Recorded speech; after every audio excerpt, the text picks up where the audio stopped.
Hi, അപ്പൊ നമുക്ക് ഇന്ന് വിഷൂജികനെ പറ്റി നോക്കാം. വിഷൂജിക എന്ന് പറയുന്നത് severe body pain associated with vomiting and dysentery. So ഇങ്ങനെ ഒരു കണ്ടീഷൻ നമ്മൾ എങ്ങനെ മാനേജ് ചെയ്യും?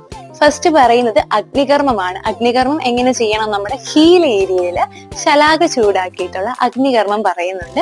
ഇതുവഴി നമ്മുടെ നെർവസ് സിസ്റ്റം ട്രിഗർ ആവും, ബ്ലഡ് സർക്കുലേഷൻ കൂടും, അതിനോടൊപ്പം തന്നെ മെറ്റബോളിസം കൂടും. ആസ് എ റിസൾട്ട് ഇൻഫെക്ഷനും ഇൻഫ്ലമേഷനും കുറയും. നമുക്ക് പെയിൻ മാനേജ്മെന്റിനും ഇത് ഹെൽപ്ഫുൾ ആയിരിക്കും. നെക്സ്റ്റ് പറയുന്നത് ഫാസ്റ്റിംഗ് ആണ്. നമ്മുടെ ബോഡിയിൽ ഒന്നും അബ്സോർബ് ചെയ്യാത്തൊരവസ്ഥ, ഇൻഡൈജഷൻ വന്നിട്ടുള്ള ഒരവസ്ഥയിൽ നമ്മൾ കൂടുതൽ ഫുഡ് കഴിക്കും തോറും എന്ത് പറ്റും? അതൊന്നും അബ്സോർബ് ചെയ്യാണ്ട് നമ്മുടെ ബോഡി അതിനെ റിജക്ട് ചെയ്യാണ് ചെയ്യുന്നത്. Third line of treatment is post purgation therapy. അതായത് പർഗേഷൻ കഴിഞ്ഞതിന് ശേഷം പഞ്ചകർമ്മയിൽ പറയുന്ന സംസർജന ക്രമം ഫോളോ ചെയ്യാനാണ് പറയുന്നത്. സംസർജന ക്രമത്തെ പറ്റി നെക്സ്റ്റ് വീഡിയോയിൽ ഡീറ്റെയിൽ ആയിട്ട് കാണാം. ബൈ.